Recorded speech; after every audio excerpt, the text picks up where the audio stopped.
speaking with Jamal Rossi. So Jamal, it's Jazz Appreciation Month. It's April. So for the jazz department, what are some of the challenges that you feel like they can address? Because for years it's been said that Eastman's jazz department has been too white, for lack of, to put it straightforward.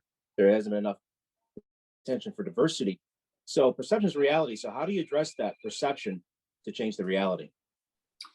Again, I agree with you. There is a perception. There have been Black faculty members in the past.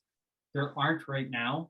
And, the way academia has worked, and I think that going forward, we have to ask, does it always have to look this way? But, there's a search. When there is a particular vacancy, we hired a fabulous jazz pianist 3 years ago, Gary Versace. Yeah. And, who's a world-class pianist. But, you start by saying there's this opening and you reach out and you get a lot of applicants.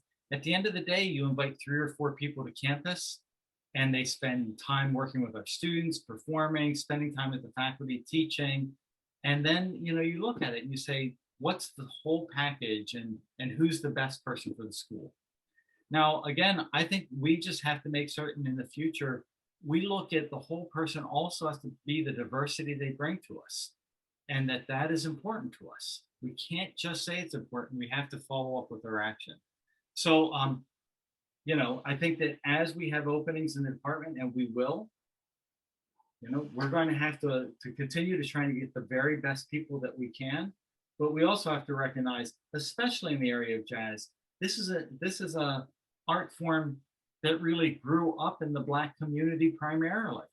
And so we should reflect that in our faculty and in our students and in the music we play and in all the things we do to celebrate the music.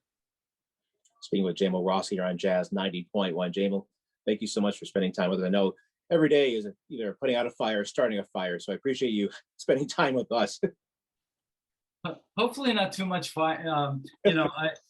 Fires aren't the thing I want to be focused on. It is like, this topic we're talking about, this isn't a short-term issue. It's got to be a sustained effort, not even over years, over decades. We have got to make certain that this is a priorities topic that we will do for years. So that to me isn't a fire. That is really an investment in of where we're heading as a school and what we're going to be doing. And actually, that's the stuff that I love to do.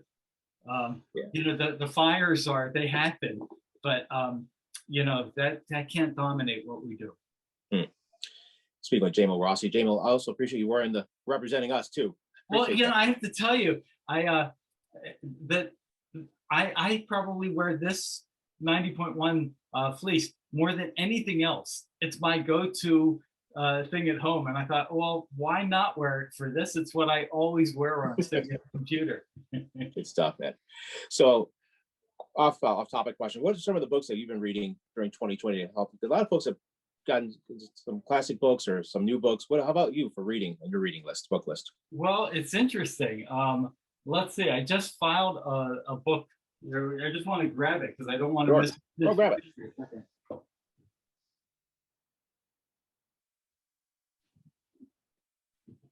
Yeah, I just filed these like the last 2 days. This is the Book of Soul. It's just 52 readings, but this was quite fascinating. Stephen Hawking, brief answers to the big questions.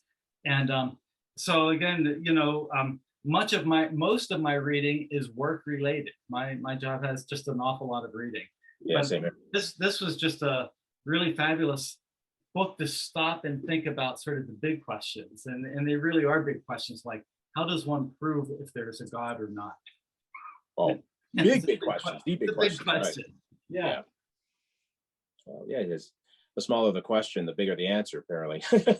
Well, who better than Stephen Hawking to tackle it? And it really, again, that's a fabulous book because he does have this very gifted way of not talking down, but to capturing the whole essence of a big issue, but to make it very digestible and something that can make sense. You don't have to have Stephen Hawking's intellect to sort of understand the argument that he's making. It's really wonderful. That's outstanding. Well, Jamal, thanks so much again for spending time with us. I know you had a 1:30 So thanks again. And again, we'll talk to you hopefully in person sooner than later. I look forward to it, Derek. Thanks for what you do. I think Jazz 90.1 is one of the real treasures of this community. And I'm just so thrilled when I get in my car every time. It's right there. And I'm so glad it exists for us. All right. Well, stay safe and be well. Yeah, you too. Bye-bye.